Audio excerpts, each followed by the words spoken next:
नमस्कार। आज का टॉपिक है मार्ग संगीत तथा देसी संगीत।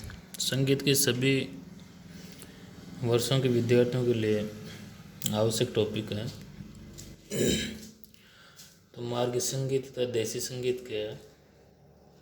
तो प्राचीन काल में संगीतज्ञों ने शास्त्रीय संगीत को दो भागों में विभाजित किया था, मार्ग संगीत अथवा मार्ग संगीत, देसी संगीत अथवा गान। तो मार्ग संगीत ये अति प्राचीन काल में ऋषियों ने जब ये देखा कि संगीत में मन को एकाग्र करने की एक अद्भुत प्रभावशाली शक्ति है, तभी से वे इस कला का प्रयोग परमेश्वर की आराधना करने के लिए करने लगे। संगीत परमेश्वर आराधना प्रमुख साधन माना जाने लगा। लोगों का विचार था कि ओम शब्द ही नाद ब्रह्म में संगीत का उद्देश्य निश्चित करने के बाद संगीत विद्वानों ने इसे कड़े नियम में बांधने का प्रयत्न किया। भरत मुनि ने इस नियमबद्ध संगीत को, जो ईश्वर प्राप्ति का साधन माना जाता था, मार्ग संगीत अथवा मार्ग संगीत कहकर पुकारा।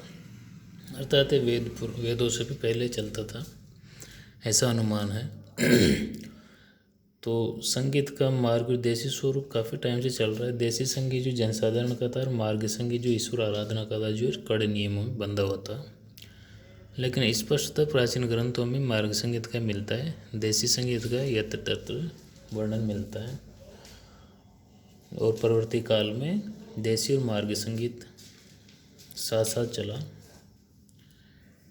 तो कहा जाता है कि मार्ग संगीत ब्रह्मा जी ने भरत मुनि को सिखाया तथा भरत मुनि ने भगवान शिव के समक्ष इसका प्रदर्शन गंधर्व अप्सराओं से करवाया।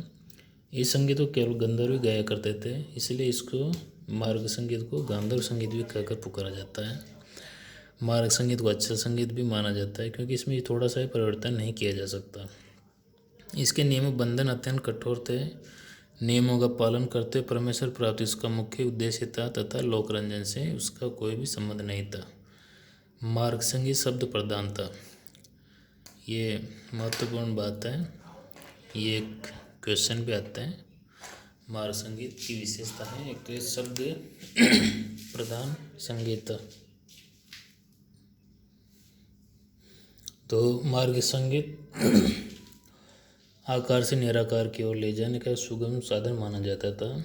तो ये ऐसा संगीत है जो विशेष नियम बंधनों से बंधा हुआ पवित्रता के साथ ईश्वर आराधना में उपयोग होता था। दूसरा है देसी संगीत अथवा गान, जिसको गान भी कहते हैं। तो प्राचीन काल में जब ये अनुभव किया गया कि संगीत में परमेश्वर प्राप्ति के अतिरिक्त संगीत में मनोरंजन की अपूर्व शक्ति है, तभी से मार्ग संगीत के अतिरिक्त संगीत का दूसरा रूप प्रचार में आया। अब संगीत दो भागों में विभाजित हो गया था स्पष्ट रूप से। वैसे देसी संगीत मार्ग संगीत साथ साथ चलता रहा है, तो इसे इनकार नहीं किया जा सकता है, लेकिन स्पष्ट रूप से दो भागों में विभाजित हो गया था मार्ग संगीत के बाद संगीत। तो पहला था जिसका उद्देश्य परमेश्वर प्राप्ति, जिसको मार्ग संगीत कहते हैं। दूसरा संगीत हुआ था जिसका उद्देश्य जन मनोरंजन था। वह संगीत जिसका उद्देश्य जन मनोरंजन था देसी संगीत कहलाया। देसी संगीत का उद्देश्य जनरंजन था, इसलिए लोक रुचि के अनुसार उसमें अनेक परिवर्तन होने लगे। भिन्न भिन्न प्रांतों में कालानुसार इसमें अंतर आने लगा। जैसे अभी राजस्थान, गुजरात, महाराष्ट्र, उत्तर प्रदेश, पंजाब, हरियाणा सबके अलग अलग संगीत है।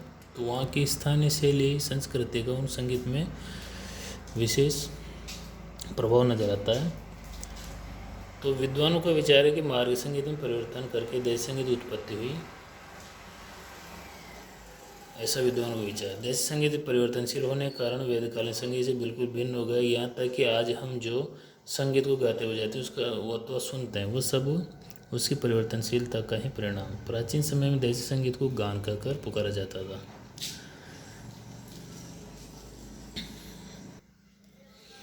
तो संगीत रत्नाकर में भी देसी संगीत के बारे में लिखा है, ये तो वाग्यकारेण रचितम लक्षणान्वितम देसी रागादिषु प्रोक्तम तद्गानम रंजन जनम। अर्थात वाग्यकारों ने अपनी बुद्धि से प्राचीन निबद्ध संगीत में परिवर्तन करके एक नए संगीत की रचना की, जिसे गान अथवा देसी संगीत कहते हैं। जैसे प्राचीन निबद्ध मतलब सब नियम बंधा हुआ था, जिसमें थोड़ा सा परिवर्तन स्वीकार नहीं था, तो उसमें थोड़ा परिवर्तन करके देसी संगीत बनाया गया, ऐसा विद्वानों का मत है। आधुनिक काल में जो संगीत हम आधुनिक भारत के अनेक प्रांतों में सुन रहे हैं, इसे देसी संगीत कहा जाता है। इस संगीत की विशेषता है कि समय अनुसार इसमें बराबर परिवर्तन होते हैं। जैसे पहले प्रबंध, फिर उसके बाद राग गायन चला, ध्रुपद, और इनमें भी परिवर्तन होते रहे। प्राचीन राग और अभी के रागों में काफ़ी अंतर है, तो समय अनुसार इनमें परिवर्तन होता है देसी संगीत में।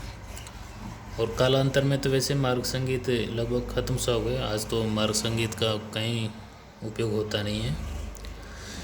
जन रुचि पर आधारित होने के कारण प्रत्येक प्रांत में अलग अलग होता है मार्गी देसी संगीत। और मार्गी संगीत आजकल प्रचार में नहीं, क्योंकि प्राचीन काल में इसका प्रचार समाप्त होने लग गया था।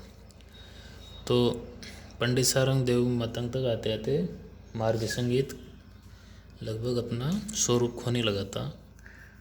तो संपूर्ण भारत में आजकल देसी संगीत की दो पद्धतियाँ प्रचलित हैं। देसी संगीत ही प्रचलित है, जिसको हिंदुस्तानी संगीत पद्धति और कर्नाटक संगीत पद्धति कहते हैं।